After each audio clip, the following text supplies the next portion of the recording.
Classes में आपका स्वागत है। मैं रोहित शर्मा, सब्जेक्ट अपना ज्योग्राफी। देखिए लेसन नंबर 9 हमारा चल रहा है, इसका नाम है भौगोलिक परिप्रेक्ष्य में चयनित कुछ मुद्दे एवं समस्याएं। आज का जो टॉपिक है इस लेसन के अंदर वो है गंदी बस्तियों की समस्याएं। देखिए ऐसे तो टॉपिक बहुत इजी है और ये एक ऐसा टॉपिक है जो कि हमारे आसपास की स्थिति को भी दर्शाता है। जिस क्षेत्र में हम निवास करते हैं वहां पर कुछ ना कुछ तो कमियां होती है, लेकिन आपको मैं बता दूं कुछ बस्तियां ऐसी भी होती है जो बड़े शहर के अंदर एक बड़ा स्तर या एक ऐसा क्षेत्र, एक सीमित क्षेत्र के अंदर उपस्थित ऐसी गंदी बस्तियों की मैं बात कर रहा हूं जहां पर स्थिति इतनी दयनीय होती है कि वहां पर जाना भी ठीक नहीं होता। कहने का मतलब यह है कि जहां पर सुविधाओं का अभाव रहता है, एक खुली हवा का भी अभाव वहां पर देखा जाता है। कुल मिला के बात यह है कि एक ऐसा स्थान जहां पर सामान्य व्यक्ति रह नहीं सकता, उस स्थान पर कई ऐसे जो कि रोजगार के लिए या फिर गरीबी स्थिति, मजबूरी के अंदर वहां पर उनको रहना पड़ता है, जिनकी मकानों की स्थिति बहुत ही जीर्ण होती है, क्षीण होती है, टूटे फूटे मकान होते हैं, या फिर हम कहें कि उनका आवास जो होता है वो एक निश्चित क्षेत्र के अंदर उपस्थित होता है जहां पर पेयजल की समस्या होती है, वहां पर ठीक प्रकार से सूरज का प्रकाश तक भी नहीं पहुंच पाता है, वहां पर सोच संबंधित जो हम फ्रेश होते हैं उनकी सुविधाएं भी वहां पर देखने को नहीं मिलती है। वहां पर जनसंख्या का दबाव इतना होता है कि एक छोटे से कमरे के अंदर कई गुना ज्यादा, मतलब कहने का मतलब यह है कि जैसे कि किसी कमरे की कैपेसिटी 5 है तो उस कमरे के अंदर 30-30 लोग वहां पर निवास करते हैं। ऐसी स्थिति जहां पर नालियों का निकास, पानी का निकास नहीं होता, वहां पर पानी सड़ने लगता है, वहां पर गंदी बस्तियों की स्थिति ऐसी भी होती है जहां पर गुंडागर्दी होती है, जहां पर नशीली दवाइयां, शराब जैसी, चोरी चकारी जैसी स्थिति वहां देखने को मिलती है। कुल मिला के बात यह है एक सामान्य व्यक्ति जो वहां पर निवास करता है वो रह नहीं पाता, लेकिन मजबूरी के अंदर कुछ ऐसे लोग होते हैं जो वहां पर रहने की व्यवस्था अपनी बनाते हैं, पर वो स्थान रहने योग्य नहीं रहता है। ठीक है, तो इसी पे हम बात करेंगे गंदी बस्तियों की समस्याएं क्या क्या है। जैसे कि मैंने अभी बताया आपको, देखिए नगरीय क्षेत्र के अंदर कुछ ऐसा स्थान गंदी बस्तियों का जिसके अंदर झुग्गी झोपड़ियां होती है, गंदी बस्तियां होती है, झोपड़पट्टी होती है, या फिर हम कहें कि कुछ ऐसे ढांचे जो कि पटरी, जो रेलवे पटरी होती है उसके दोनों किनारों पर खड़े रहते हैं, उन बस्तियों को हम गंदी बस्तियों की श्रेणी में रखते हैं। ठीक है, तो इसको मेंशन करेंगे। सबसे पहली लाइन हमारी यही है, क्या लिखेंगे? नगरीय क्षेत्रों में गंदी बस्तियों में झुग्गी झोपड़ियां, गंदी बस्तियां, झोपड़ पट्टी व पटरियों के किनारे खड़े ढांचे होते हैं। मतलब गंदी बस्ती अगर आप जब देखोगे, जैसे कि उदाहरण के तौर पर एक बस्ती का नाम मैं बता दूं, धारावी बस्ती। धारावी बस्ती जो है यह बस्ती उपस्थित है मुंबई के अंदर। ठीक है, मुंबई में धारावी बस्ती है, यह भारत की सबसे गंदी बस्ती के अंदर आती है, और जहां की स्थिति जो मैं बताऊंगा आपको अब, वो सारी स्थिति इस धारावी बस्ती में उपस्थित है। अब जैसे कि धारावी बस्ती की बात करें जो कि गंदी बस्ती का नाम से जाना जाता है, इस बस्ती के अंदर आपको देखने को मिलेगा झुग्गी झोपड़ियां मिलेगी, यहां पर गंदी बस्तियां मिलेगी, यहां पर झोपड़पट्टी मिलेगी, और यहां पर जो रेलवे की जो पटरियां होती है उसके किनारे किनारे दोनों साइड खड़े हुए ढांचे मिलेंगे। मतलब ढांचे का मतलब छोटे छोटे मकान आपको मिलेंगे, कच्चे मकान। ठीक है, दूसरी जो इसकी विशेषता है गंदी बस्तियों की समस्या जो है, गंदी बस्तियों के जो आवास होते हैं वो बिल्कुल एक तरीके से सीमित क्षेत्र में उपस्थित होते हैं। मतलब इनके फैले हुए मकान नहीं होते, छोटे से स्थान पर ही बड़े आवास या छोटे छोटे आवास उपस्थित होते हैं। मतलब कम जगह में बहुत सारे आवास होना। ठीक है, लिख देंगे गंदी बस्तियों में आवास। आवास का मतलब होता है घर, सीमित क्षेत्रों में उपस्थित होते हैं। ठीक है, मतलब एक छोटे से एरिया के अंदर बहुत सारे मकान यहां पर मौजूद होते हैं। ठीक है, इसके अलावा गंदी बस्ती जो होती है उसमें जो मकान होते हैं वो बहुत ही जीर्ण होते हैं, क्षीण होते हैं, मतलब टूटे फूटे मकान यहां पर मिलेंगे आपको। ठीक है, लिखेंगे गंदी बस्तियों में मकान जीर्ण व क्षीण स्थिति में मिलते हैं।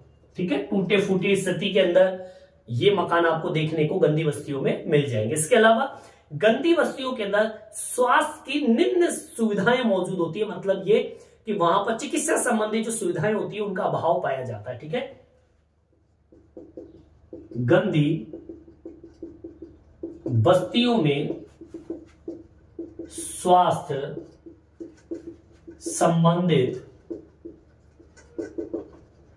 सुविधाओं का अभाव रहता है। मतलब हर किसी व्यक्ति को स्वास्थ्य संबंधी सुविधाएं नहीं मिल पाती। उसका कारण यह है कि यहां पर स्वास्थ्य चिकित्सा संबंधी सुविधाएं होती ही नहीं है। दूर क्षेत्र में या फिर छोटी मोटी जगह पर यह सुविधाएं मिलती है, लेकिन वो भी जनसंख्या के आंकड़ों के अनुसार ये स्वास्थ्य संबंधी सुविधाएं बहुत ही निम्न स्तर पर होती है। हम कहेंगे सुविधाएं कैसी, निम्न या बहुत ही कम मात्रा में ये सुविधाएं आपको देखने को मिलती है। इसके अलावा जो गंदी बस्तियां होती है, इन बस्तियों की बसावट जो इस प्रकार से होती है कि इनके अंदर खुली हवा का अभाव रहता है, मतलब एक साफ सुथरी ऑक्सीजन आपको यहां पर देखने को, सुनने को, सूंघने को नहीं मिलेगी। ठीक है, गंदी बस्तियों में खुली हवा का अभाव रहता है। ठीक है, ये गंदी बस्ती की समस्या। और सुनिए, गंदी बस्तियों के अंदर पेयजल की समस्या। गंदी बस्तियों में जो पीने का पानी होता है, पेयजल का अभाव रहता है यहां पर। ठीक है, इसके अलावा यहां पर प्रकाश की कमी है। प्रकाश की कमी मतलब उजाला यहां पर बहुत ही कम होता है, क्योंकि इतने सटे हुए मकान होते हैं कि यहां पर सूरज की रोशनी तो पहुंच ही नहीं पाती। ठीक है, इसके अलावा शौच सुविधाएं जो होती है, शौचालय, शौच सुविधाओं का अभाव यहां पर देखने को मिलता है। ठीक है, ये स्थिति गंदी बस्तियों की समस्याओं के अंतर्गत आती है। गंदी बस्तियों के अंदर, जैसे कि और मैं बताऊं आपको, गंदी बस्तियों के अंदर खुले में शौच करना एक आम बात है। खुले में ही वो फ्रेश होते हैं। इसके अलावा खुले में ही वो स्नान करते हैं। स्नान की कंडीशन तो ऐसी होती है कि शायद 5-5, 6-6 दिन हो जाते हैं नहाए, और शौच करने की कंडीशन ऐसी होती है लंबी लंबी लाइनें यहां पर लगती है। ठीक है ना, तो खुले में शौच करना इनके लिए मजबूरी हो जाता है, क्योंकि एक तरीके से 100 व्यक्ति के ऊपर एक शौचालय होता है। तो आप सोच लीजिए, फिर व्यक्ति रुक नहीं पाता और फिर उसको खुले में शौच करना इनकी मजबूरी हो जाती है। ठीक है, तो ये भी लिख देंगे, गंदी बस्तियों में खुले में शौच करना मजबूरी। ठीक है, इसके अलावा अनियमित जल, मतलब कोई जल का आने का कोई सिस्टम नहीं होता है। अनियमित जल व्यवस्था, मतलब अनियमित का मतलब होता है जब आ गया तो ठीक है, नहीं आया तो नहीं। ठीक है, इसके अलावा जल के निकास का अभाव, मतलब कोई नाली जैसी संबंधित जो व्यवस्था होती है वो यहां पर देखने को तो मिलेगी नहीं। ठीक है, इसके अलावा भीड़ भाड़ की स्थिति इन गंदी बस्तियों में देखने को मिलेगी, और जो कि बड़ी समस्या है। और भीड़ भाड़ होने की वजह से इनकी जो सड़कें होती है वो भी सक्रिय होती है। भीड़ भाड़ की स्थिति और सड़कें सक्रिय, ये अब समस्या है। और देखिए, खुले में शौच करना तो मजबूरी है। जब मैं बता रहा हूं कि एक शौचालय पे 100 व्यक्ति, 200 व्यक्ति, तो शाम तक नंबर आए, तो इसलिए वो मजबूरी के अंदर वो शौच के लिए उनको बाहर जाना पड़ता है। अनियमित जल की व्यवस्था है, कोई पानी की कोई व्यवस्था है नहीं, टैंकर जैसी व्यवस्था यहाँ पर देखने को मिलती है। और पानी आ जाए तो ठीक है, नहीं आए तो ठीक है। इसके अलावा जल का निकास, बारिश हो गई, पानी जाता है तो वो निकास जैसे नाली व्यवस्था यहां पर देखने को तो कतई नहीं मिलती है। ठीक है, इसके अलावा भीड़ भाड़ की स्थिति रहती है और सड़कें जो होती है बहुत ही सक्रिय होती है। ठीक है, ये तो कुछ समस्याएं, और भी समस्याएं मैं आपको बताऊंगा। यहां तक समझ में आ गई। इजी गोइंग समस्याएं मैंने बताई। ये समस्याएं तो इन्हीं बस्तियों में नहीं, आपके आसपास भी देखने को मिल जाएगी। खुली हवा तो हमारे पास भी नहीं है, इतना पॉल्यूशन है। स्वास्थ्य संबंधी सुविधाएं आप देखने को मिल रही है। इसके अलावा अनियमित जल की व्यवस्था तो हमारे पास भी है, पेयजल व्यवस्था का अभाव आपको देखने को मिलता है। ठीक है, ये सारी स्थिति गंदी बस्तियों की नहीं, आम क्षेत्रों के अंदर भी ऐसी समस्याएं देखने को मिल जाएगी। ठीक है, और भी समस्याएं मेरे पास में है इस गंदी बस्तियों की। यहां तक समझ में आ गया होगा, यहां तक आप उतार लीजिए।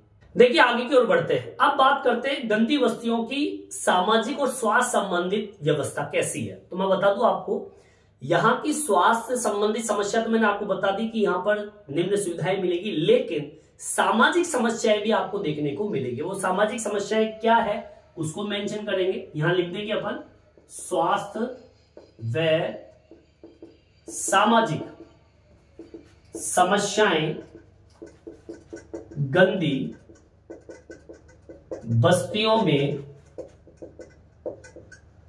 देखने को मिलती है। अब उन्हीं सामाजिक समस्याओं की बात करें तो मैं बता दूं आपको, गंदी बस्तियों के अंदर अधिकांश जनसंख्या नगरीय अर्थव्यवस्था से कम वेतन पे कार्य करती है। ये सामाजिक स्थिति है, और उसके साथ में कम वेतन तो होता ही है इन लोगों का। बात करें कार्य की तो बहुत ही जोखिम भरा कार्य तक भी ये लोग कर लेते हैं कम पैसों के अंदर। ठीक है, चलिए इसको मेंशन कर दीजिए।